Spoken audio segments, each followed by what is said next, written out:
कक्षा 9 course B के छात्र छात्राओं, माँ शारदे के चरणों में आचार्य देवेंद्र कुमार पांडे का नमन है। आप सबको पता ही होगा कि स्पर्श भाग 1 की जगह अब गंगा भाग 1 ने ले ली है। प्रेमचंद द्वारा रचित दो बैलों की कथा हीरा और मोती नामक दो बैलों के अटूट प्रेम, स्वाभिमान और स्वतंत्रता के संघर्ष की कहानी है। यह कहानी केवल जानवरों की नहीं बल्कि उनके माध्यम से मानवीय भावनाओं को दर्शाती है। बिना बोले जो दिल की बात समझ जाए, बिना बोले जो दिल की बात समझ जाए वह सच्चा दोस्त कहलाता है। हीरा मोती की वह दोस्ती आज भी रूह में उतर जाती है।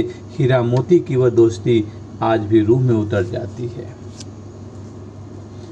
जानवरों में गधा सबसे ज्यादा बुद्धिमान समझा जाता है। हम जब किसी आदमी को परले दर्जे का बेवकूफ़ कहना चाहते हैं तो उसे गधा कहते हैं। गाय सींग मारती है। ब्याही हुई गाय तो अनायासी सिंगनी का रूप धारण कर लेती है। कुत्ता भी बहुत गरीब जानवर है, लेकिन कभी कभी उसे भी क्रोध आ जाता है।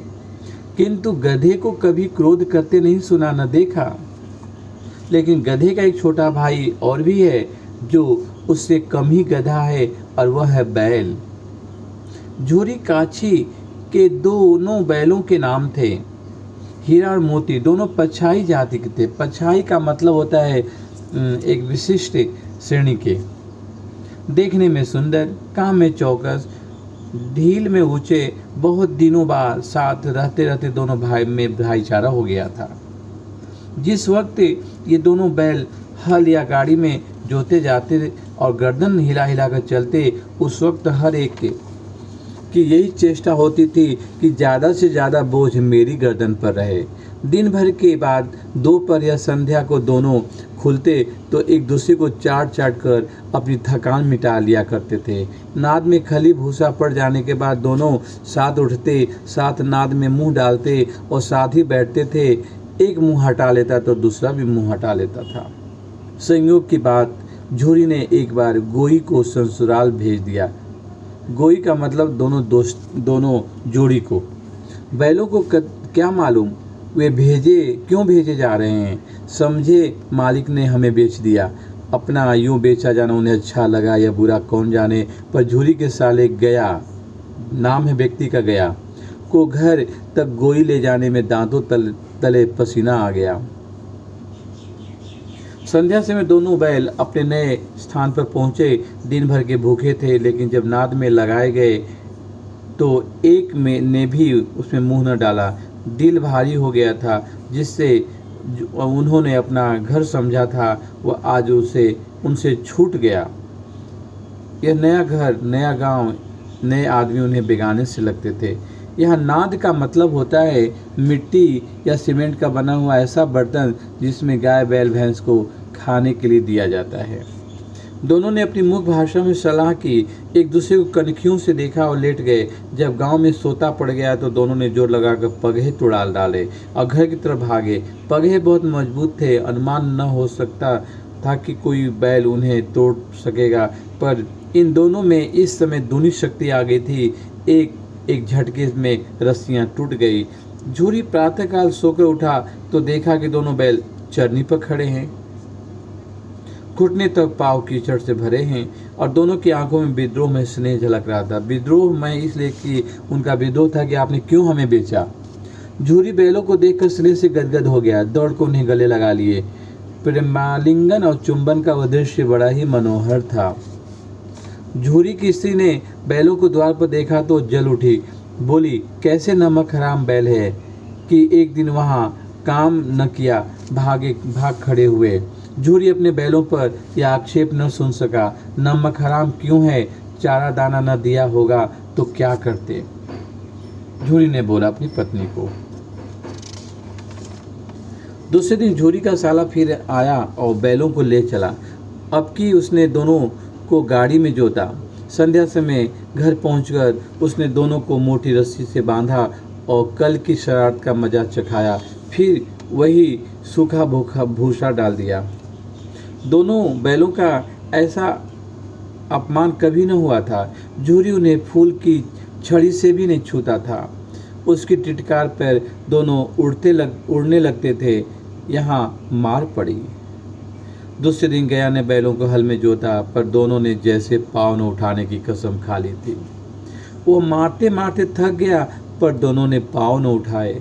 एक बार जब उस निर्दयी ने हीरा की नाक पर खूब डंडे जमाए तो मोती का गुस्सा काबू के बाहर हो गया, हल लेकर भागा।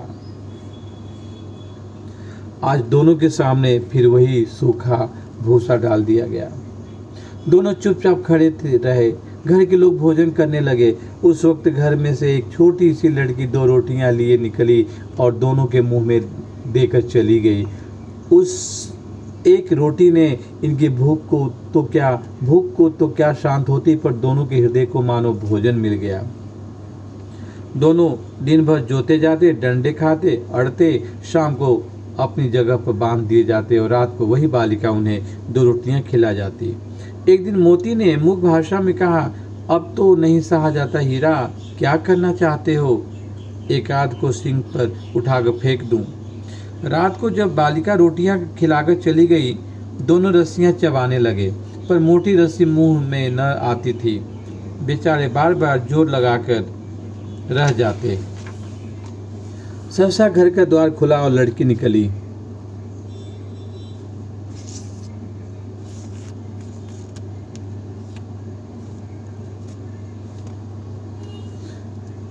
दोनों सिर झुकाकर उसका हाथ चाटने लगे। दोनों की पूंछें खड़ी हो गई। उसने उनके माथे सलाए बोली, खोल देती हूँ, चुपके से भाग जाओ, नहीं तो यहाँ लोग मार डालेंगे।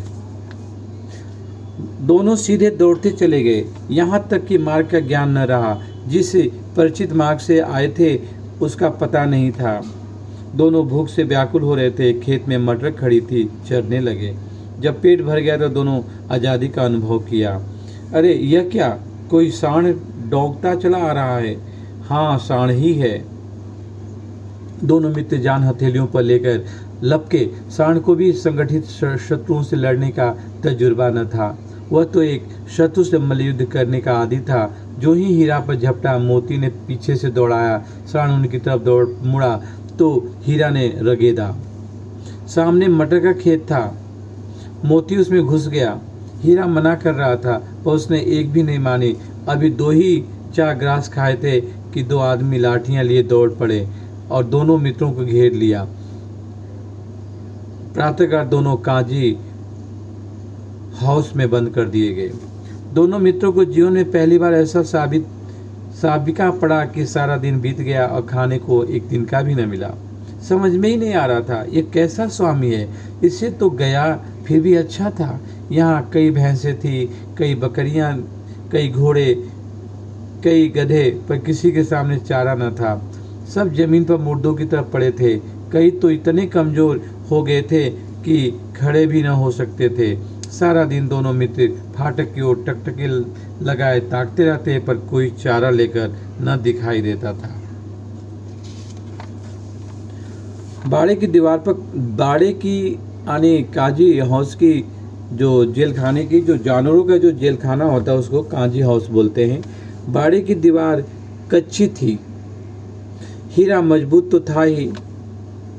अपने नुकीले सींग दीवार में गड़ा दिए और जोर मारा तो मिट्टी का एक चिप्पड़ निकल गया। फिर तो उसका साहस बढ़ा।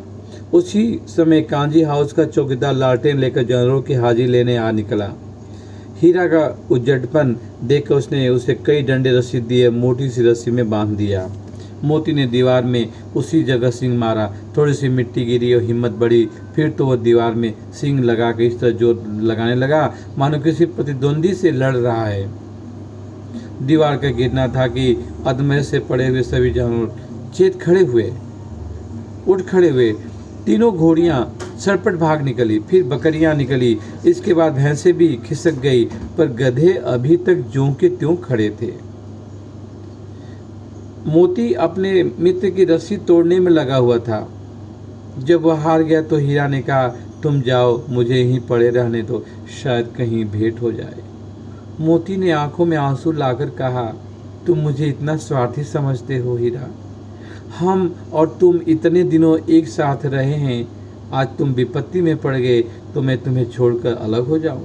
हीरा ने कहा, बहुत मार पड़ेगी, लोग समझ जाएंगे यह तुम्हारी शरारत है। मोती गरज से बोला, जिस अपराध के लिए तुम्हारे गले में बंधन पड़ा उसके लिए अगर मुझ पर मार पड़े तो क्या चिंता, इतना तो हो ही गया कि 9-10 प्राणियों की जान बच गई, वे सब आशीर्वाद देंगे। मोती ने दोनों गधों को सींगों से मार मार कर बाड़े के बाहर निकाला, तब अपने बंधु के पास आकर सो रहा था। सहसा एक दड़ियल जिसकी आंखें लाल थी और मुद्रा अत्यंत कठोर आया और दोनों मित्रों के कुल्हों में उंगली गोद कर मुंशी जी से बातें करने लगा।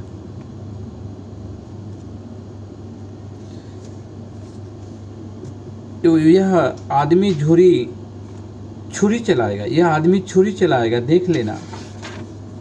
तो क्या चिंता है, मांस खाल सिंह हड्डी सब किसी न किसी काम आ जाएगी। नीलाम हो जाने के बाद दोनों मित्र उस दड़ियल के साथ चले। दोनों की बोटी कांप रही थी। बेचारे पांव तक न उठा सकते थे, पर भय के मारे गिरते पड़ते भागे जा रहे थे, क्योंकि वह जरा भी उनकी चाल धीमी होती थी, डंडा जमा देता था। सहसा दोनों को ऐसा मालूम हुआ कि यह परिचित रहा है, रास्ता मार्ग बिल्कुल परिचित है। हाँ, इसी रास्ते से गया उन्हें ले गया था। वही खेत, वही बाग, वही गांव मिलने लगे। प्रतिक्षण उनकी चाल तेज होने लगी। दोनों उन्मत्त होकर बछड़ों की भांति कुलेले करते हुए घर की ओर दौड़े, खुशी खुशी। यह हमारा स्थान है। दोनों दौड़कर अपने स्थान पर आए और खड़े हो गए। दड़ियल भी पीछे पीछे दौड़ा चला आ रहा था। झूरी द्वार पर बैठा धूप खा रहा था। बैलों को देखते ही दौड़ पड़ा और उन्हें बारी बारी से गले लगाने लगा। मित्रों की आंखों से आनंद के आंसू बहने लगे। एक झूरी का हाथ चाट रहा था। दड़ियल ने जाकर बैलों की रस्सियां पकड़ ली। झूरी ने कहा, मेरे बैल हैं, तुम्हारे बैल कैसे? मैं मवेशी खाने से नीलामी करके लाया हूँ। मैं समझता हूँ चुरा कर लेके आ रहे हो, चुपके से चले जाओ। मेरे बैल हैं, इसका सबूत यह है कि मेरे द्वार पर खड़े हैं। दड़ियल चलाकर बैलों को जबरदस्ती पकड़ ले जाने के लिए बढ़ा। उसी वक्त मोती ने सिंह चलाया। दड़ियल पीछे हटा, मोती ने पीछा किया। दड़ियल भागा, मोती पीछे दौड़ा। गांव के बाहर निकल जाने पर वह रुका। गांव के लोग ये तमाशा देखते थे और हंसते थे। जब दड़ियल हार कर चला गया तो मोती अकड़ता हुआ लौटा। हीरा ने कहा, मैं डर रहा था कहीं तुम गुस्से में आकर मार न बैठो। अगर वह मुझे पकड़ता तो मैं बिना मारे नहीं छोड़ता। अब ना आएगा तो दूर ही से खबर लूंगा, देखूं कैसे ले जाता है। जो गोली मरवा दे मर जाऊंगा, पर उसके काम बिल्कुल नहीं आऊँगा। हमारी जान को कोई जान ही नहीं समझता, इसलिए हम इतने सीधे हैं। जरा देर में नादों में खली, भूसा, चोकर और दाना भर दिया गया। दोनों मित्र खाने लगे। झूरी खड़ा दोनों को सहला रहा था। 20 लड़के तमाशा देख रहे थे। सारे गांव में उत्साह सा मालूम होता था। उसी